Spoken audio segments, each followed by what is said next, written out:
Sadhgurunath Maharaj Ki Jai, and welcome to Jagadambe Reads the Holy Books of India, Ramayana275.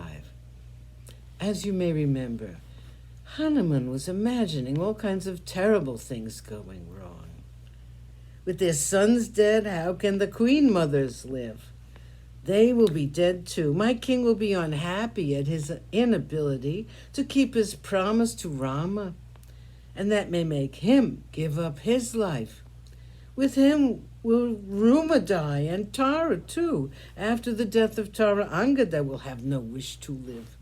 Because of me, so many deaths will take place.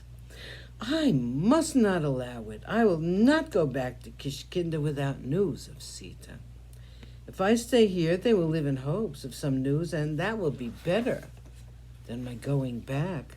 I'll vanish from here and adopt sannyasa. I'll go far away and throw myself in a blazing fire, prepared by myself. Prayopavesha is a better way, perhaps, to cast away one's life. It has been sanctioned by the rishis, but they say it is a sin to kill oneself. I don't know what I should do. I will kill Ravana, irrespective of whether I find Sita or not. Or I will carry him and leave him in the presence of Rama. Let him avenge the death of his wife. Hanuman was looking around all the time, trying to see if he had left out any place which should have been searched. Hanuman saw a garden at some distance. He said, "There seems to be an Ashokavana nearby, and it is full of large trees. I have not looked for her there.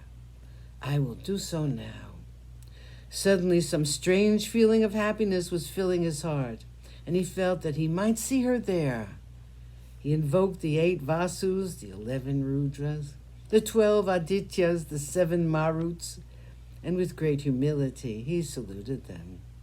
With an effort of the will, he suppressed the feelings of depression which had been till then crowding his mind.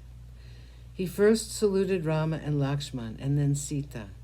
He prayed to Indra, Yama, Vayu, the sun and moon, and he thought of his king, Sugriva. He looked for the path which would lead to the Ashokavana. He felt that he might find success there. He went toward it. He saw the Vana and told himself, this Ashokavana has to be searched now. Even the trees seem to be well cared for. The breeze is soft and gentle, and I have decreased the size of my body to the utmost. May the gods be with me in this last attempt of mine. I am desperate. I hope to see the face of that noblest of women, the face as charming as the moon.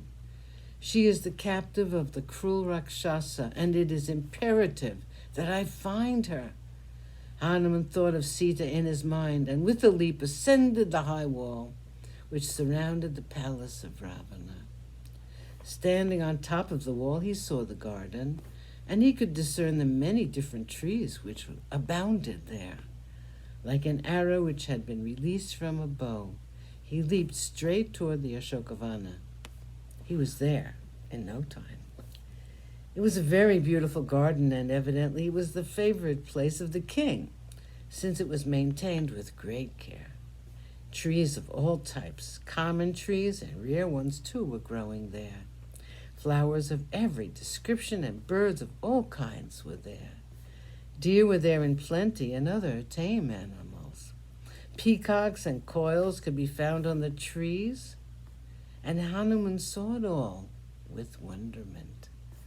He had never seen the like of it before. The sleeping birds were disturbed by his entrance into the garden. They beat their wings in fear, and the flowers on the trees fell to the ground.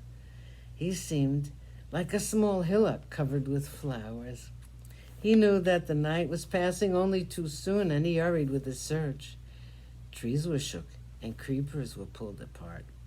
There was a small hill nearby, and down the hill flowed a small rivulet. He saw several ponds filled with water, which seemed to be cool and clear, and lotuses were floating on the surface. Sadhgurunath Maharaj Ki Jai. Thank you for coming. I hope you come again.